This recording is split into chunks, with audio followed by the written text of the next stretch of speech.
IMF यानी अंतर्राष्ट्रीय मुद्रा कोष ने पाकिस्तान को मदद देने से पहले उसे घुटनों पर ला दिया है। देश को आर्थिक बदहाली से छुटकारा दिलाने के लिए पाकिस्तान के PM शहबाज शरीफ IMF से मदद की भीख मांग रहे हैं। क्योंकि शहबाज सरकार में इशाक डार को वित्त मंत्री इस उम्मीद से बनाया गया कि वो महंगाई को रोकने में कामयाब होंगे और अंतर्राष्ट्रीय मुद्रा कोष से लोन दिलवाएंगे, लेकिन इशाक डार पूरी तरह से फेल साबित हुए हैं, जिसके बाद खुद PM शहबाज शरीफ ने IMF की प्रबंध निदेशक क्रिस्टलिना जॉर्जीवा से बात की। वजीर आजम शहबाज शरीफ ने क्रिस्टलिना जॉर्जीवा पर फोन पर बात करते हुए $6.5 अरब कर्ज बहाली के लिए मदद मांगी थी। हालांकि IMF ने शहबाज शरीफ की गुहार को भी खारिज कर दिया। IMF ने साफ कह दिया है कि पाकिस्तान देश में चल रहे राजनीतिक अस्थिरता को संविधान के मुताबिक दूर करे, तभी उसे लोन मिलेगा। पाकिस्तान में IMF के मिशन चीफ नेथन पोर्टर ने गैर मामूली बयान दिया कि हम मुल्क की सूरत हाल पर गुफ्तगू नहीं करते, लेकिन पाकिस्तान की हालिया सियासी पेशरफ्त का नोटिस लिया है। उम्मीद करते हैं आइन और कानून की हुक्मरानी के मुताबिक आगे बढ़ने का पुरअमन रास्ता तलाश कर लिया जाएगा। माना जा रहा है कि IMF का इशारा इमरान खान विवाद पर था और अंतर्राष्ट्रीय मुद्रा कोष ने लोन देने से इनकार कर दिया तो पाकिस्तान सरकार बौखला गई है। पाकिस्तान में सरकार की हालत खराब है और शहबाज सरकार को कुछ दिनों बाद ही बजट पेश करना है और ऐसे में IMF से लोन मिलना शहबाज सरकार के लिए जरूरी है। इसलिए शहबाज के बाद पाकिस्तान की वित्त राज्य मंत्री आयशा खौस पाशा ने IMF से $6.5 अरब के लोन प्रोग्राम को फिर से शुरू करने की गुजारिश की है। हमारी कभी उम्मीद है कि इंशाल्लाह ऐसा हो जाएगा। ऑलरेडी कर चुके हैं एक दफा IMF इस प्रोग्राम को एक्सटेंड। पाकिस्तान को IMF से किश्त के तौर पर करीब $100 करोड़ मिलना था। इस साल जनवरी से लेकर अब तक IMF के साथ 8 राउंड की बैठक हुई, लेकिन IMF ने अब तक लोन जारी नहीं किया है। पाशा ने कहा है कि हमेशा एक प्लान B होता है, लेकिन हमारी प्राथमिकता IMF कार्यक्रम को फिर से शुरू करना है। जब हम इसी प्रोग्राम पे चल रहे हैं, जाहिर है हर कोई इसके सेकंड प्लान B वगैरह भी लोगों के होते हैं। ऐसा नहीं है कि अब मिनिस्ट्री ऑफ फाइनेंस बिल्कुल आंखें बंद करके बैठे। पाकिस्तान लगातार भले ही IMF से गुहार लगा रहा है, लेकिन लोन मिलने की संभावना ना के बराबर दिखाई दे रही है। रेटिंग एजेंसी मूडीज ने चेतावनी दी है कि अगर पाकिस्तान को IMF से ऋण नहीं मिला तो अगले वित्त वर्ष में वो डिफॉल्ट करने को मजबूर हो सकता है। तो एक तरफ पाकिस्तान को IMF से लोन नहीं मिल रहा है, तो दूसरी तरफ देश में महंगाई ने अपने सारे रिकॉर्ड तोड़ दिए हैं। पाकिस्तान में महंगाई की दर मई महीने में 38% तक पहुंच गई, जो पाकिस्तान की आजादी के बाद सबसे ज्यादा है। बताया जा रहा है कि खाने पीने की चीजों की कीमतों में बेतहाशा बढ़ोतरी की वजह से महंगाई की दर में वृद्धि हुई है। पाकिस्तान में पिछले महीने महंगाई की दर 36.4% थी, जबकि पाकिस्तान में पिछले साल मई के महीने में महंगाई की दर 13.76% थी। पाकिस्तान ने महंगाई के मामले में श्रीलंका को भी पीछे छोड़ दिया है।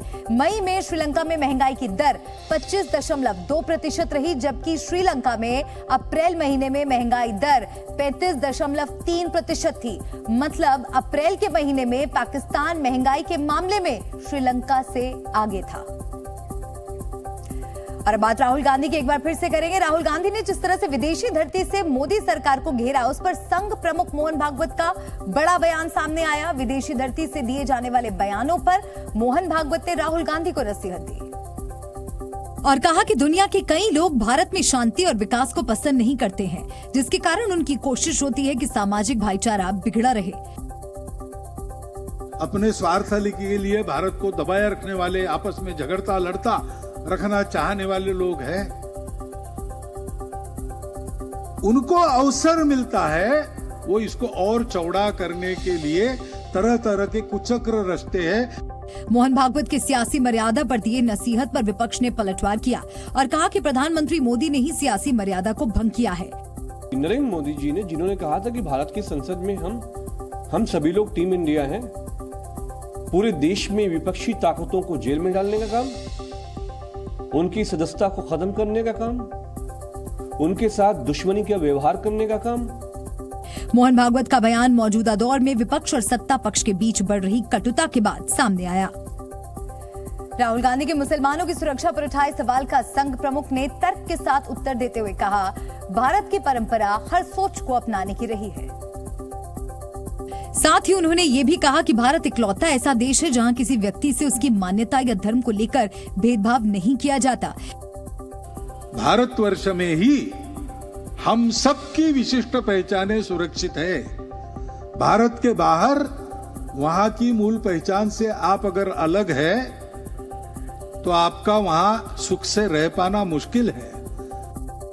इसके साथ ही इतिहास का जिक्र करते हुए मोहन भागवत ने कहा कि जब इस्लामिक आक्रमण के खिलाफ कई देशों में क्रांति हुई तो उन देशों में इस्लाम खत्म हो गया, लेकिन भारत में ऐसा नहीं हुआ।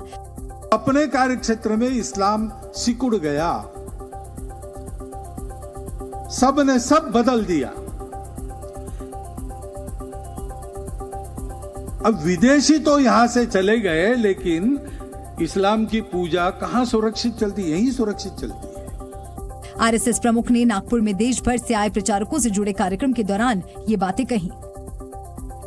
योगी आदित्यनाथ के शासनकाल में तमाम माफिया की अकड़ ढीली पड़ गई है। इसकी ताजा मिसाल है बाहुबली मुख्तार अंसारी, जो कोर्ट में पेशी के दौरान जज के सामने गिड़गिड़ाते हुए बिस्कुट मांगने लगा। यूपी की बांदा जेल में कैद माफिया मुख्तार अंसारी को जेल की रोटी रास नहीं आ रही है, इसलिए जब उसे वीडियो कॉन्फ्रेंसिंग के जरिए एमपी एमएलए कोर्ट में पेश किया गया तो वो जेल के खराब खाने की दुहाई देने लगा। इतना ही नहीं, उसने गिड़गिड़ाते हुए जज से गुहार लगाई कि उसके वकील के जरिए उसके लिए कुछ कुरकुरे बिस्कुट भिजवा दिए जाएं। बिस्कुट के अलावा माफिया मुख्तार ने जज से ताजा फल और खाने का सामान भिजवाने की भी अपील की। कोर्ट रूम में मौजूद सूत्रों के मुताबिक मुख्तार अंसारी की इस मांग पर जज को भी हंसी आ गई और वो अपने चेंबर में चले गए। इससे पहले भी मुख्तार कोर्ट में पेशी के दौरान जज से केले और आम दिलवाने की गुहार लगा चुका है। एमपी एमएलए कोर्ट में मुख्तार अंसारी पर गैंगस्टर एक्ट के तहत दर्ज मामले की सुनवाई हो रही थी।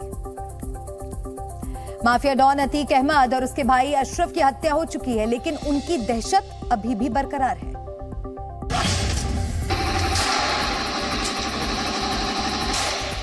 बरेली में अशरफ के गुर्गों का फायरिंग करते हुए एक वीडियो वायरल हो रहा है।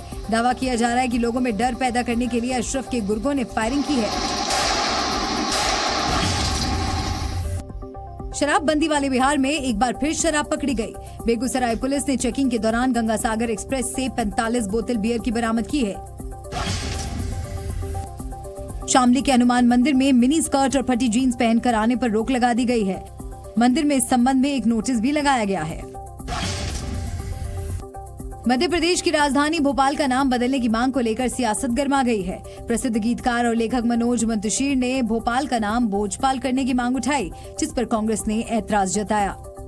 ये नाम बदलने की पॉलिटिक्स जो भारतीय जनता पार्टी की है और भटकाने की जो पॉलिटिक्स है, इसमें ना आए गीतकार जी। यूपी पुलिस के डायल 112 पर किसी ने फोन कर आजमगढ़ स्टेशन को बम से उड़ाने की धमकी दी। धमकी मिलने के बाद रेलवे स्टेशन की सुरक्षा बढ़ा दी गई है। Zee News।